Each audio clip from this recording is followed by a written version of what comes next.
Welcome back dear students. I hope all of you doing well. और आप सभी का वेलकम है एसआई के नेक्स्ट लेक्चर में।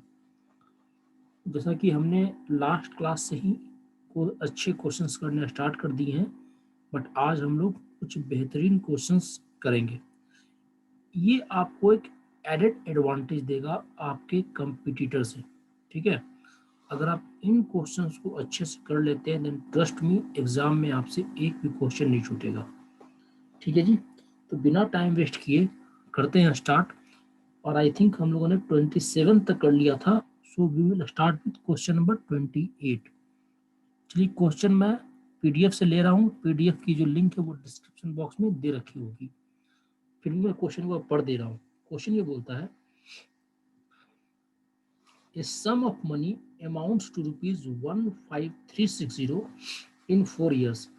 If the rate of interest is increased by 20%, the amount becomes rupees 16032 in the same time. Find rate of interest. चलिए, सबसे पहले आप बताइए, 20% से रेट ऑफ इंटरेस्ट बढ़ता है तो 20% को फ्रैक्शन में ब्रेक करोगे तो क्या होगा, 1/5, है ना। मतलब कि अगर आपका रेट, अगर पहले आपको 5 रुपया इंटरेस्ट मिलता था तो अब कितना मिलेगा, 6 रुपये मिलेगा।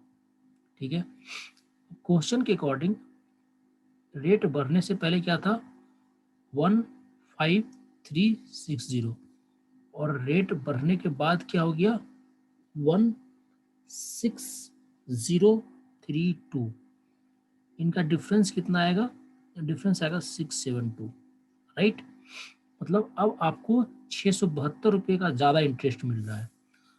हमारे अकॉर्डिंग 1 यूनिट का ज़्यादा इंटरेस्ट मिल रहा है, इसके अकॉर्डिंग 672 रुपये का ज़्यादा इंटरेस्ट मिल रहा है। तो हम कह सकते हैं कि हमारे 1 यूनिट की वैल्यू 672 रुपये हो गई।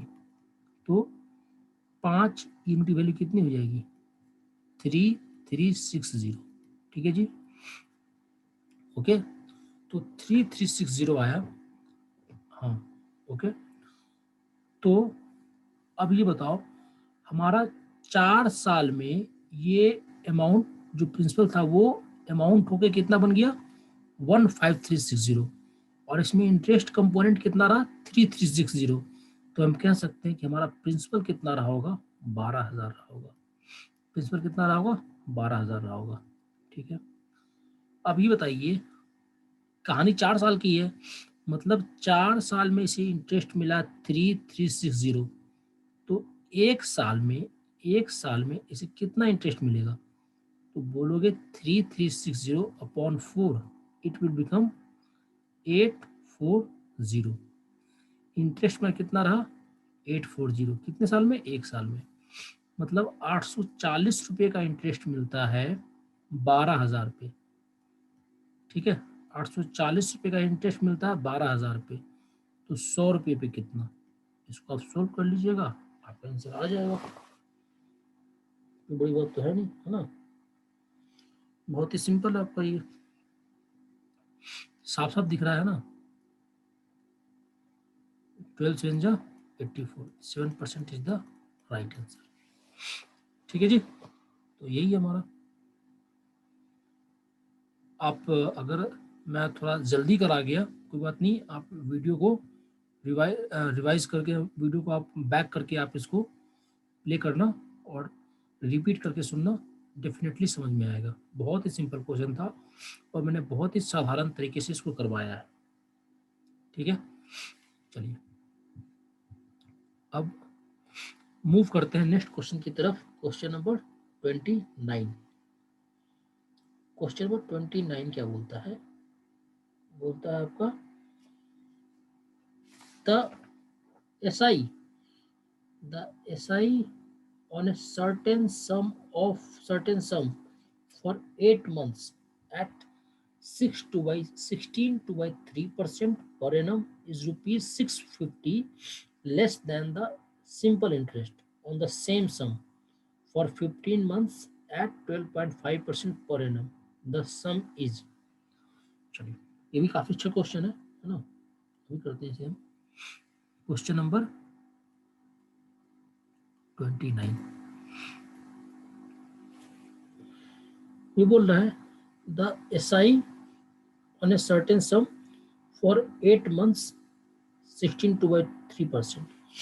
अगर मैं रेट कितना है 16/3% है, अगर मैं इसको फ्रैक्शन में कन्वर्ट करूं तो इट विल बिकम कितना 1/6।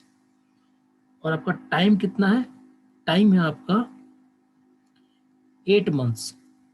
तो मैं अगर इसे ईयर में कन्वर्ट करूं तो ये हो जाएगा 8/12 बराबर। ठीक है,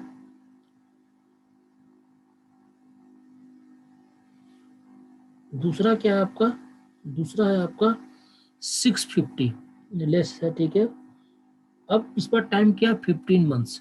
15 months है तो इसको ईयर में लिखोगे तो 15/12 और इसे रेट कितना 12.5% है तो मतलब ये कितना हो जाएगा फ्रैक्शन में 1/8। ठीक है, तो इस केस में जो आपका सिंपल इंटरेस्ट मिल रहा है वो 650 कम है, वो 650 कम है कंपेयर टू इसके। तो मुझे साफ साफ दिख रहा है ना। तो अगर मैं निकालना चाहूँ, क्या कहते हैं आपका, हाँ प्लीज उसको सिंप्लीफाई कर लीजिए, है ना। तो ये आपका आ जाएगा ये आपका आ जाएगा 4 दूनी 8, 4 तिया 12, तो ये हो जाएगा 3×5 = 15, 3×4 5/4।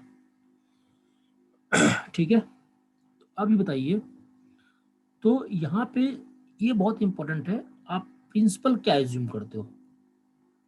तो प्रिंसिपल मैं एज्यूम करूंगा, है ना, प्रिंसिपल मैं क्या एज्यूम करूंगा, प्रिंसिपल मैं एज्यूम करूंगा, मुझे दिख रहा है 6 और 3 और 8 और 4, तो मतलब 18 32 का मैं एलसीएम ले लूंगा। लेकिन अगर 18 और 32 एलसीएम निकालने में आपको परेशानी हो रही है, मतलब आपके दिमाग पे जोर पड़ रहा है, तो मैं इसको 32 × 18 ले लूंगा। इतना यूनिट मैंने प्रिंसिपल एज्यूम कर लिया। अब आप पूछोगे कि आपने ये क्यों एज्यूम किया प्रिंसिपल इज इक्वल टू 32 × 18, मैं आपको इसका लॉजिक बताऊंगा अभी। ठीक है, अभी देखिए, अगर मैंने प्रिंसिपल ये एज्यूम कर लिया तो इस केस में पहले मैं निकालूं एसआई, इस केस में मैं निकालूंगा एसआई। तो एसआई फॉर्मूला क्या होता है PRT/100। तो पी मेरा कितना हो गया 32 × 18। ठीक है, आर कितना मेरा 1/6 और टाइम कितना 2/3। डिवाइड बाई 100 नहीं करेंगे, क्यों नहीं करेंगे, आई थिंक मैंने आपको बता भी रखा है। डिवाइड बाई 100 तब करते हैं जब रेट परसेंटेज में होता है, रेट मैंने यहाँ पे ऑलरेडी फ्रैक्शन में ले रखा है, तो 100 से डिवाइड करने की जरूरत नहीं है। ठीक है, तो यहाँ से क्या हो गया आपका, ये कैंसिल हो जाएगा, तो कितना हो गया 64 यूनिट। अब आपको बात समझ में आई कि मैंने 32 × 18 क्यों लिया था। ये मैंने इसलिए लिया था कि जब मैं इस केस में एसआई निकालूं और जब मैं इस केस में एसआई निकालूं तो मुझे कुछ फ्रैक्शन व्रैक्शन ना मिले, एक ऐसा नंबर मिल जाए जो कि कंप्लीटली डिविजिबल हो और मुझे एक इंटीजर मिल जाए। अगर ये फ्रैक्शन में मिल जाए या पॉइंट में मिल जाए तो चीज़ें थोड़ी कॉम्प्लिकेट हो जाती है। तो चीज़ों को सिंपल रखने के लिए मैंने प्रिंसिपल क्या माना 32 × 18 मान लिया हुआ है। ठीक है, अब इस केस में अगर मैं एसआई निकालूंगा इट विल बिकम 32 × 18 × 1/8 × 5/4 18/90, कितना हो गया 90 यूनिट। अब बताइए हमारे अकॉर्डिंग हमें यहाँ 90 मिल रहा है, यहाँ 64 मिल रहा है, तो कितना कम मिल रहा है, तो मैं बोलूँगा 26 यूनिट कम मिल रहा है। लेकिन क्वेश्चन के अकॉर्डिंग 650 कम मिल रहा है, तो हम कह सकते हैं कि हमारे एक यूनिट की वैल्यू कितनी है, हमारे 26 यूनिट की वैल्यू कितनी है 650। तो एक यूनिट की वैल्यू कितनी हो जाएगी 650/26। आपसे पूछता क्या था, द सम इज, तो एक यूनिट की वैल्यू ये हो गई और हमारा सम कितना, हमारा सम है 32 × 18। तो बस इतना सोल्व कर दीजिए। अगेन इसको कैसे सोल्व करना, I have taught you so many methods, आप कोई भी मेथड फॉलो करें और इसको इसका आंसर निकाल लें। एंड आई रिपीट, इसमें कुछ भी गुना भाग नहीं करना है आपको, just a mental observation is more than sufficient to mark the answer. Okay, तो कैलकुलेशन पार्ट में आपके ऊपर छोड़ता हूँ, आप खुद से कर लेना। Okay. And again I repeat, अगर आपको लगता है कि मैंने क्वेश्चन थोड़े जल्दी मतलब थोड़े स्पीड से करा दिए हैं, आप वीडियो को रिपीट कर लेना, है ना, उसको बार बार देखना, डेफिनेटली चीज़ें जो हैं आपको समझ में आएंगी। ठीक है, और ये सारे अच्छे क्वेश्चन हैं। ठीक है,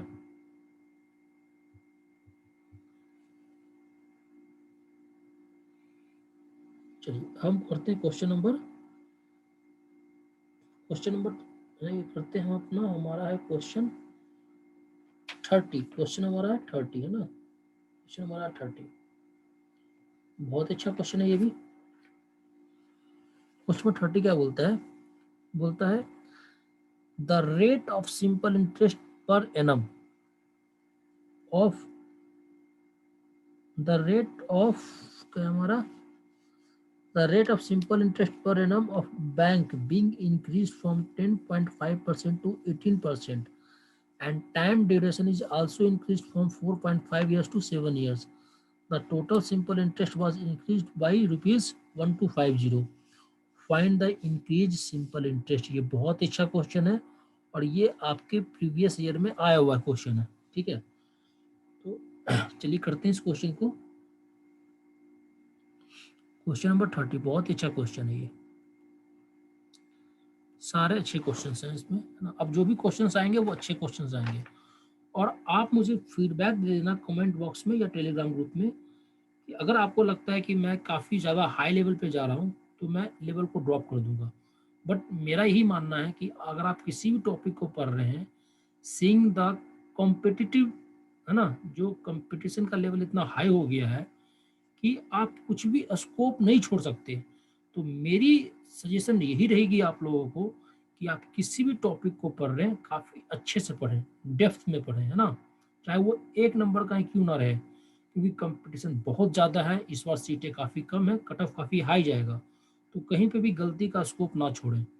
और मेरा मानना है कि मैथ्स और आपका स्टैटिक्स और कंप्यूटर, ये 3 सेक्शन ऐसे हैं जहाँ पे आप आउट स्कोर कर सकते हो। तो इन 3 सेक्शन को काफ़ी गंभीरता से लें, है ना, और इसमें काफ़ी अच्छा करने की कोशिश करें। ओके, हाँ जी, अब आते हैं इसके सॉल्यूशन के ऊपर। ओके, बोलता है the rate of simple interest of bank being increased from 10.5% to 18%। तो आपने क्या किया, आपने रेट को बढ़ा दिया है 10.5 से 18% कर दिया, ये किया आपने। ठीक है जी, और टाइम को भी आपने क्या किया है, टाइम को भी आपने 4.5 से आपने 7 कर दिया हुआ है। मतलब ये इनिशियल है रेट और ये है फाइनल रेट, ये है इनिशियल टाइम, ये है फाइनल टाइम। प्रिंसिपल के साथ आपने कोई छेड़खानी नहीं करी है, और ऐसा ही होता है क्या, PRT/100। ठीक है, आपने इसके साथ कोई छेड़खानी नहीं करी, और ये तो कांस्टेंट टर्म में हटा दो, तो SI क्या होगा, R और T के प्रोडक्ट के रेशियो में बढ़ेगा घटेगा। तो अगर मैं SI बोलूँ, और जिन लोगों ने मुझसे परसेंटेज पढ़ा है, मैं उसका एक छोटा सा यहाँ पे यूज़ कर रहा हूँ, है ना, ये हो जाएगा मेरा 1.5। ठीक है, 1.5 हो गया हमारा, और ये हो जाएगा मेरा 12 हो जाएगा। ठीक है, तो ये हो जाएगा 4.5 और ये हो जाएगा 12। ये मैंने कैसे कैंसिल आउट किया है, इसके लिए आपको थोड़ा बहुत ये आपको एक आइडिया होगा अगर आपने परसेंटेज ठीक से पढ़ा है तो I am not going in that detail कि मैंने इसको कैसे कैंसिल आउट किया। मैं सिर्फ इतना बता दे रहा हूँ कि हाँ, मैंने परसेंटेज में आप लोग को पढ़ाया है कि कैसे ये कैंसिल आउट करते हैं। ठीक है, चलिए ये अब मैं 10 से मल्टीप्लाई कर देता हूँ, तो ये हो जाएगा मेरा ये। ठीक है, तो ये बन गया 15×3 = 45 और ये 8। ओके, अब मुझे बताओ सिंपल इंटरेस्ट जो है कितने से बढ़ गया। सिंपल इंटरेस्ट पहले 3 मिल रहा था, अब 8 मिल रहा है, तो हमारे अकॉर्डिंग सिंपल इंटरेस्ट 5 यूनिट से बढ़ गया।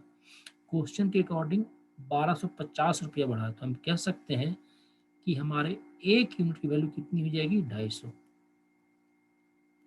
एक यूनिट वैल्यू कितनी हो गई 250। तो बोलता है, क्या बोलता है, बोलता है फाइंड द इंक्रीज्ड एसआई। तो इंक्रीज्ड एसआई क्या है हमारा, ये है। तो एक यूनिट की वैल्यू अगर 250 तो 8 यूनिट की वैल्यू कितनी हो जाएगी, तो आप बोलोगे 2000। And that is the answer.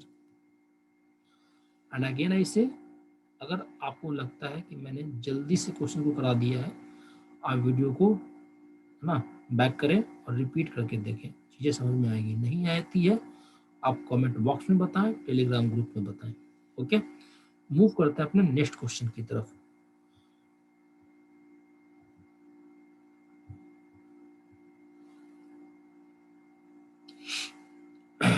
देख आप देख ही रहे हो, मैं कोई फार्मूला यूज नहीं कर रहा हूँ, मैं लॉजिकल अप्रोच से क्वेश्चंस को सोल्व करने की कोशिश कर रहा हूँ। ठीक है, अब करते हैं क्वेश्चन नंबर 31।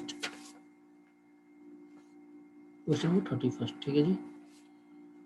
बोलता यह है कि ₹3,200 becomes 5,312 at a certain rate of interest in 6 years. If rate of interest would be 7.5% more, then find the new amount. ये भी बहुत ही प्यारा क्वेश्चन है। और आप क्या कहते हैं,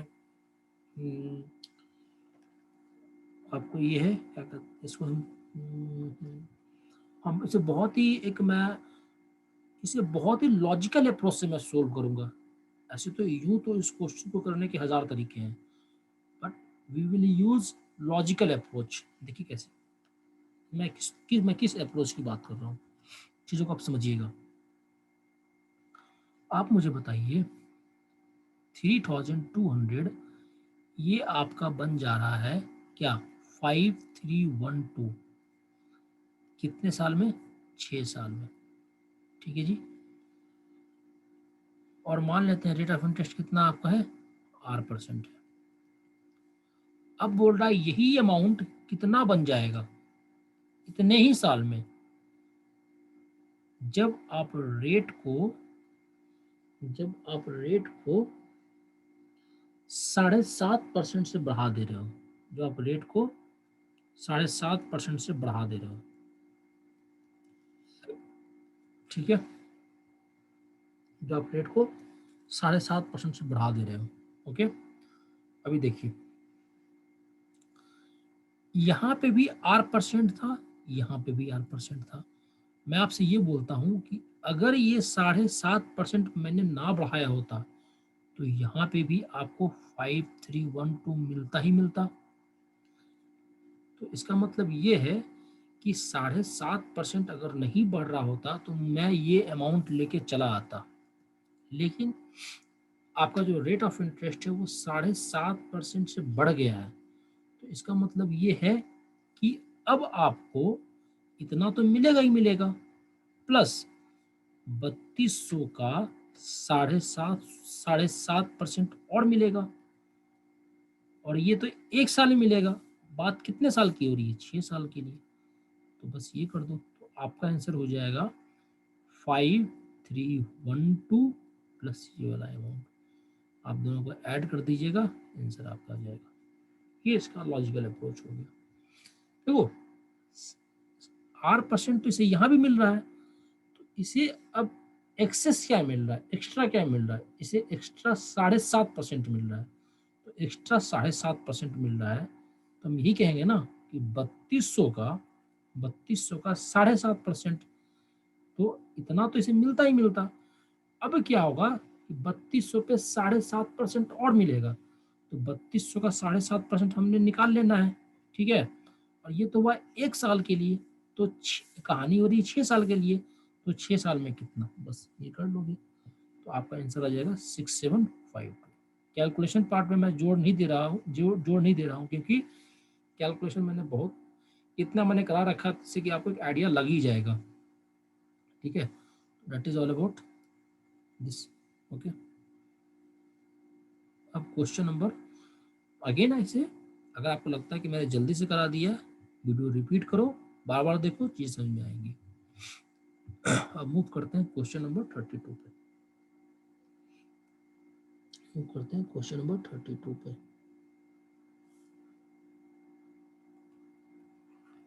देखिए 32 जो है सिमिलर टू 31 है ना। चलिए और आपका 33 आप खुद से कर लेना, 32 मैं करवा दे रहा हूँ। क्या बोलता है रुपीज, पहले मैं एक बार क्वेश्चन पढ़ दे रहा हूँ।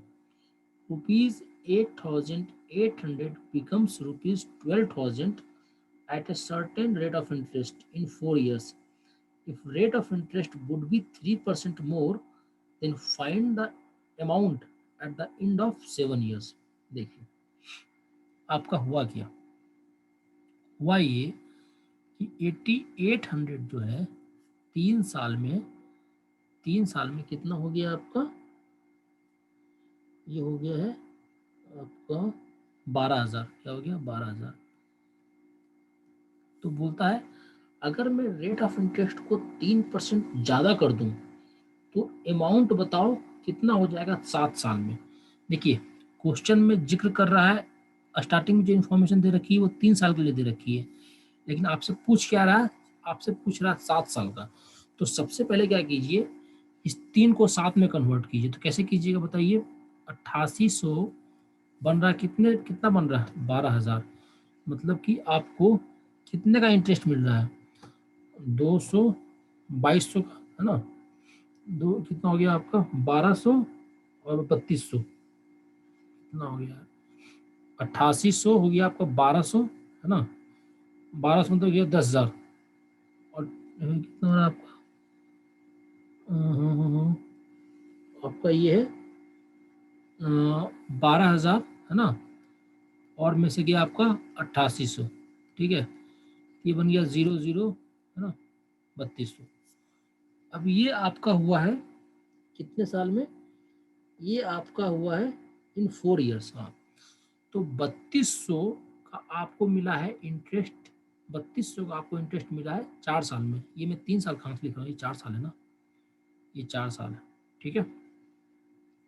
मतलब 3200 का इंटरेस्ट मिला है आपको 4 साल में। तो 1 साल में कितना मिलेगा 800, तो 700 साल में कितना मिलेगा, आप बोलोगे 5600, कितना मिलेगा 5600। तो हम ये कह सकते हैं कि ये जो मेरा 8800 है वो 700, वो 7 साल में कितना देगा 14,400 दे देगा, क्योंकि 8800 में आप 5600 ऐड कर दो 14,400 मिलेगा। अब आपने क्या किया, अब आपने इंटरेस्ट क्या किया 3% बढ़ा दिया है, टाइम तो ही रखा है, लेकिन यहाँ पे आर था, यहाँ पे आपने R+3% कर दिया है। तो हम कहेंगे ना कि ये 14,400 मिल रहा है वो तो अभी भी मिलेगा, लेकिन 3% बढ़ाने से इस पे मुझे 3% और ज़्यादा मिलेगा। तो 8800 का 3%, ये हो गया 1 साल की कहानी, लेकिन कहानी हो रही है 7 साल की। इसमें आप 7 से मल्टीप्लाई कर दें तो ये जो बनेगा वो बनेगा पूरा, ये निकल जाएगा। तो अगेन वीडियो को बार बार देखिए, चीज़ें बिल्कुल समझ में आएगी। अगर समझ में नहीं आती है तो आप मुझे कमेंट बॉक्स में बताएं या टेलीग्राम ग्रुप में बताएं। बहुत सिंपल सा कॉन्सेप्ट है, कोई हाई फाई कॉन्सेप्ट इसमें है नहीं। ओके, चलिए 33 भी मैं 33 भी कर दे रहा हूँ, कोई बड़ी बात नहीं है, 33 भी कर दे रहा हूँ।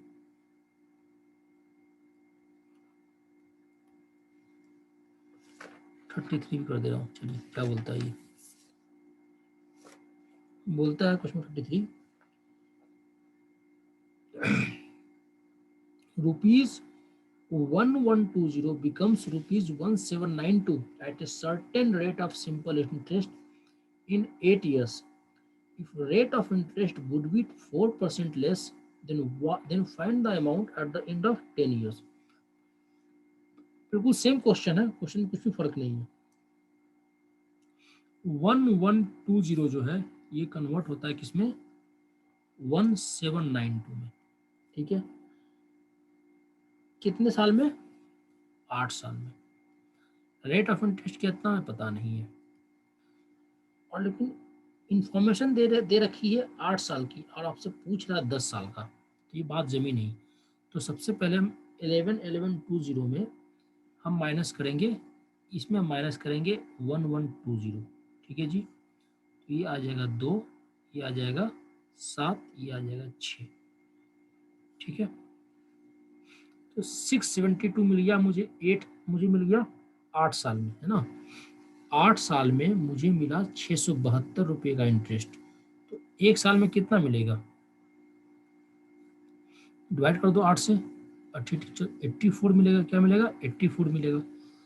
1 साल में आपको 84 रुपीज़ मिलेगा। तो अब बताओ, तो ये आपसे पूछा कितने साल में, आपसे पूछा 10 साल में, तो 1180 और 10 साल में कितना मिल जाएगा, 840 इसमें ऐड कर दो, इसमें आप 840 ऐड कर दो, 0691 1960 आपको अमाउंट मिलेगा।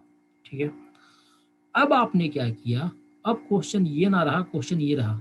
ठीक है, अब आपने क्या किया, रेट को कितने परसेंट से बढ़ाया है, बढ़ाया नहीं घटाया है, क्या किया इस पर आपने घटाया है, कितने परसेंट से, 4% से। मैं आपसे ये पूछता हूँ, अगर ये रेट नहीं घटाया होता, कुछ नहीं करता, अगर ये कुछ नहीं करता, तो ये बंदा चुपचाप 1960 लेके घर वापस चला आता। लेकिन ऐसा हुआ नहीं है, रेट तो 4% कम गया है। तो रेट को, इसका जो 4% हम कैलकुलेट करके बैठे हैं, वो तो हमें हटाना पड़ेगा ना, क्योंकि ये वो कंपोनेंट है जो हमें मिला नहीं है, और हम इसको मान के बैठे हैं कि हमें मिला हुआ है ना। और ये हुआ 1 साल की कहानी, लेकिन कहानी कितने साल की है, 10 साल की है, इंटू 10। इसको सोल्व कर लीजिए, आंसर आपका आ जाएगा, कोई बड़ी बात नहीं है, इसको सोल्व करना कोई बड़ी बात नहीं है। ठीक है, ये बहुत ही आपका एक अच्छा क्वेश्चन था, इसको मैंने आपको वो करवा दिया। ठीक है, चीज़ों को समझिए, चीज़ों को ठीक से देखिए। ठीक है, काफ़ी अच्छा क्वेश्चन है। और आज का ये लास्ट क्वेश्चन, क्वेश्चन नंबर 34, बहुत ही प्यारा क्वेश्चन है, क्वेश्चन नंबर 34, बहुत ही अच्छा क्वेश्चन है ये। देखिए, आप टफ क्वेश्चंस करेंगे ना, कुछ अच्छे क्वेश्चंस करेंगे, तो इससे आपको बहुत बेनिफिट मिलेगा, इससे आपको बहुत बेनिफिट मिलेगा, है ना।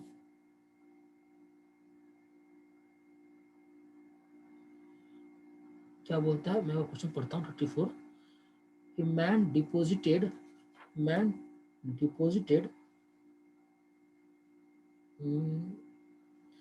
rupees 1850 in a bank at 7% per annum and rupees 2150 in another bank at 9% per annum. Find rate of interest for the whole sum. देखिए, इस क्वेश्चन करने के बहुत सारे तरीके हैं, इस क्वेश्चन करने के बहुत सारे तरीके हैं। तो सबसे पहले मैं आपको बतलाता हूँ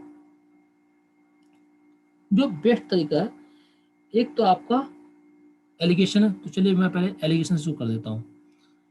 ये बताइए, यहाँ है 7%, एक पे है आपका 9%। हमें ओवरऑल निकालना है। जब आपको पता है मिक्सचर एंड एलिगेशन में हम यहाँ पे रेट लेते हैं, तो यहाँ पे प्रिंसिपल का रेशियो आता है। प्रिंसिपल कितना है, 1850 इस टू कितना, 2150, यही है। तो आप यहाँ से सिंप्लीफाई करेंगे तो ये कितना जाएगा, 37:43। ठीक है, तो हम ये कैसे, अब हमें ये निकालना है। ठीक है, ये कितना है, ये आपका आएगा 80 को बांट देना है, और यहाँ पे गैप कितने का है, 2% का। तो 80 क्या हो गया, 2%। तो एक कितना हो गया, 1/40%। और हमें, तो ये अगर एक की वैल्यू ये है, तो 43 की कितनी होगी, तो आप बोलोगे 1.075%। ठीक है, अब ये 7% है और ये आपका 1.075% है, तो ऑब्वियस सी बात है, ये कितना हो जाएगा, 8.075%। ये एक बहुत ही स्टैंडर्ड क्वेश्चन है, ये बहुत ही स्टैंडर्ड क्वेश्चन है, और ये क्वेश्चन कई बार एग्जाम में आ चुका है ना। तो इस क्वेश्चन का खासा ख्याल रखें। ठीक है, हाँ। और अगर मैं इसको, ये हो गया मिक्सचर एंड, लेकिन अच्छा, ये मैंने ये कैसे निकाला है, ये मैं मान के चल रहा हूँ कि आप लोग को थोड़ा बहुत मिक्सचर एंड एलिगेशन आता है। अब देखिए, इसको हम लोग ये जो मैंने क्वेश्चन मार्क निकाला, इसको निकालने के बहुत सारे तरीके होते हैं, इसके निकालने के 5-6 मेथड होते हैं। जो बेस्ट मेथड होता है, इसका गैप लीजिए, इसको डिवाइड कर दीजिए इसके गैप में, है ना। तो मैंने वही कांड किया है, ठीक है, फाइन। ये हो गया अपना। इसका एक तरीका मैं और डिस्कस कर रहा हूँ, दूसरा तरीका, वो और थोड़ा वो थोड़ा और भी ज़्यादा लॉजिकल अप्रोच है, ठीक है। बताइए क्या है हमारा प्रिंसिपल का रेशियो कितना है, 37:43 बराबर, और रेट का रेशियो क्या है, 7% और 9%, 7% और 9%, ठीक है जी। 7% और 9% हमारा ये रेशियो, ये इंटरेस्ट का, ये रेट ऑफ इंटरेस्ट का रेशियो है, ये प्रिंसिपल का और ये रेट का रेशियो है, ओके। अगर मैंने टाइम सेम ही रखा है, अगर मैंने टाइम तो हमने सेम ही रखा है ना, एसआई हमके क्या पूछ रहा है, ये ओवरऑल इंटरेस्ट पूछ रहा है, ओवरऑल इंटरेस्ट पूछ रहा है, ठीक है।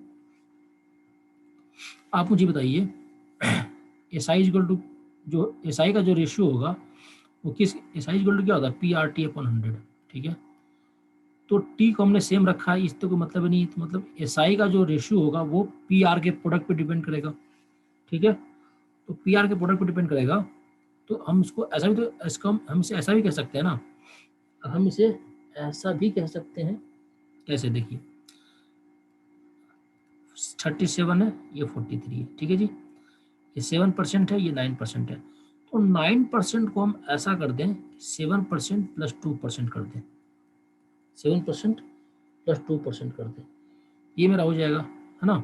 लेकिन इससे होगा क्या, इससे हम ये कह सकते हैं, कि ओवरऑल तो हमें 7% मिला ही मिला है, ओवरऑल मुझे 7% तो मिला ही मिला है, लेकिन मुझे इस सेगमेंट में, मुझे इस सेगमेंट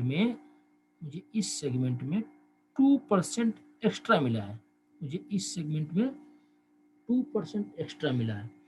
और ये जो एक्स्ट्रा मिला है ना, जब हम ओवरऑल इंटरेस्ट निकाल रहे हैं तो ऑब्वियस बात है, ये जो एक्स्ट्रा ये पूरे पे बढ़ जाएगा, तो 43 इंटू 8%, ये एक्स्ट्रा मिला कितने पे, 80 पे, कितने पे, 80 पे, तो ये आपका आ जाएगा 1.075%, तो ये कितना हो जाएगा, 8.075%। देखिए ये बहुत ही, ये मोर लॉजिकल अप्रोच है, मैं इस कॉन्सेप्ट पे बेस्ड कम से कम 4-5 क्वेश्चन कराऊंगा और हाई लेवल क्वेश्चन को कराऊंगा, इसलिए ये बेहतर होगा कि आप इसको अच्छे से समझ लें। मैंने क्या बोला, प्रिंसिपल का रेशियो क्या है, 37 यूनिट, और यहाँ पे 43 यूनिट, इस पे इसे 7% मिल रहा है, इस पे इसे 9% मिल रहा है, तो मैंने क्या किया, 9% को मैंने ब्रेक कर दिया 7% प्लस 2% पे। इससे ब्रेक करने से ये हुआ कि मैं ये कह सकता हूँ कि मुझे ओवरऑल 7% तो इंटरेस्ट मिल ही रहा है, मुझे ओवरऑल 7% तो इंटरेस्ट मिल ही रहा है, लेकिन इस सेगमेंट में मुझे 2% एक्स्ट्रा मिल रहा है, तो 43 का 2%, और ये पूरे पे डिस्ट्रीब्यूट हो रहा है, क्योंकि हमें अल्टीमेटली क्या निकालना, ओवरऑल, ऐसा हमें ओवरऑल रेट ऑफ इंटरेस्ट निकालना है, ये हो गया मेरा, ये हो गया आपका आ गया। अच्छा, दूसरी बात, एक्चुअली ये मुझे स्टार्टिंग में ही बतलाना था कि ओवरऑल इंटरेस्ट का मतलब क्या होता है, मैं वो समझा देता हूँ आपको। देखिए, आपने एक अमाउंट इस बैंक में लगाया, आपने ओवरऑल अमाउंट इस बैंक में लगाया, इसमें आपने लगाया 1850, इसमें आपने लगाया 2150, इसमें आपका रेट ऑफ इंटरेस्ट रहा 7%, इसमें आपका, तो मान लेते हैं आफ्टर मान लेते हैं आफ्टर टी टाइम, है ना, कुछ भी हो, है ना, कुछ समय बाद आपको इसमें इंटरेस्ट मिला, मान लेते हैं 300 मिला इंटरेस्ट, इसमें मिला 100 रुपये इंटरेस्ट मिला, तो ओवरऑल आपका प्रिंसिपल कितना है, 4000, और ओवरऑल इंटरेस्ट कितना है, 400। अगर हम टाइम पीरियड 1 साल रखें तो ये मेरा रेट ऑफ इंटरेस्ट हो जाएगा, ये मेरा क्या हो जाएगा, अगर हम टाइम पीरियड 1 रखें तो ये मेरा हो जाएगा ओवरऑल रेट ऑफ इंटरेस्ट। तो ओवरऑल रेट ऑफ इंटरेस्ट के लिए हम क्या करते हैं, ओवरऑल इंटरेस्ट ले लेते हैं, और ओवरऑल प्रिंसिपल ले लेते हैं, इनटू क्या करते हैं, 100 कर देते हैं, ठीक है, जब टाइम कितना हो 1 साल के लिए, क्योंकि रेट के लिए फंडा क्या है, रेट के लिए फंडा हो टाइम 1 साल और प्रिंसिपल कितना हो 100 रुपया, वही काउंट करते हैं। ठीक है, तो यही होता है ओवरऑल रेट ऑफ इंटरेस्ट का मतलब, overall interest upon overall principal into 100, जब टाइम पीरियड 1 साल होता है। ओके, तो हमने ये क्वेश्चंस कर लिए हैं, है ना। आप मुझे कमेंट बॉक्स में बताइए या टेलीग्राम ग्रुप में बताइए, क्या मैं ऐसे अच्छे क्वेश्चंस कुछ एक और क्वेश्चंस डिस्कस कर दूं, या फिर एसआई का ही एक टॉपिक रहता है आपका इंस्टॉलमेंट एंड ट्रू डिस्काउंट, ये 2 टॉपिक रहते हैं। तो आप मुझे बताएं, क्या मैं इसी जो मैंने लेवल अभी जिस लेवल पे हम लोग क्वेश्चंस को कर रहे हैं उसी लेवल के कुछ क्वेश्चंस और डिस्कस करूं, या इसको यहीं पे स्टॉप करके इंस्टॉलमेंट या ट्रू डिस्काउंट पे स्विच करूं। ये 2 टॉपिक आपके सिंपल इंटरेस्ट के रहते हैं, इंस्टॉलमेंट एंड ट्रू डिस्काउंट। तो जैसा आप बताएंगे उसी के अकॉर्डिंग, जैसा मुझे फीडबैक मिलेगा उसी के अकॉर्डिंग हम क्वेश्चंस को करेंगे। और जैसा कि मैं बोलता हूँ, अगर आपको कंटेंट की क्वालिटी पसंद आई हो, है ना, तो please do like and subscribe our channel, और अपने दोस्तों के बीच में भी शेयर करें, है ना। क्योंकि इतना तो मुझे पता है कि मैं जो आपको कंटेंट क्वालिटी दे रहा हूँ, ये one of the best quality, ये one of the best content है। हाँ, ये हो सकता है कि आपको थोड़ी बहुत चीज़ें टफ लग रही है, ये मैं इसलिए करवा रहा हूँ, कुछ एक अच्छे क्वेश्चन मैं इसलिए करवा दे रहा हूँ कि एग्ज़ाम में अगर सपोज को खुदा खास्ते कुछ एक आध क्वेश्चन, अगर क्वेश्चन का लेवल टफ हो गया या टफ क्वेश्चंस आए, तो आपके मार्क्स जाया नहीं होने चाहिए। क्योंकि अगर आप मैथ्स, स्टैटिक्स, कंप्यूटर में मार्क्स लूज करोगे तो गेन कहाँ करोगे। ये सारे सेगमेंट वो हैं जिसमें कि आप आउट ऑफ आउट स्कोर कर सकते हो। तो तो आप ये मत सोचें कि मैथ्स 10 नंबर का है, स्टैटिक्स 10 नंबर का है, कंप्यूटर इतने नंबर का है, तो मैं इसमें थोड़ा बहुत करूँगा तो काम चल जाएगा। गलती का स्कोप बिल्कुल भी नहीं है, सीटें काफ़ी कम है पिछली बार कंपेयर में, और कंपटीशन बहुत ज़्यादा है। इसलिए मैं आप लोग से बार बार आपको समझाता हूँ कि जो भी टॉपिक 1 नंबर का भी है, लेकिन आप उसे यूँ तैयार करें कि मानो उसे 1 नहीं 10 नंबर के क्वेश्चन आ रहे हैं। हर टॉपिक को ऐसे डेप्थ में पढ़ें, आपके पास टाइम काफ़ी है, आपके पास अभी भी 3-4 महीने टाइम है, तो आप अच्छे से खा के अच्छे से तैयारी करें। ठीक है, फिर मिलते हैं अपने नेक्स्ट वीडियो में, तब तक अपना ख्याल रखें, बाय बाय, टेक केयर।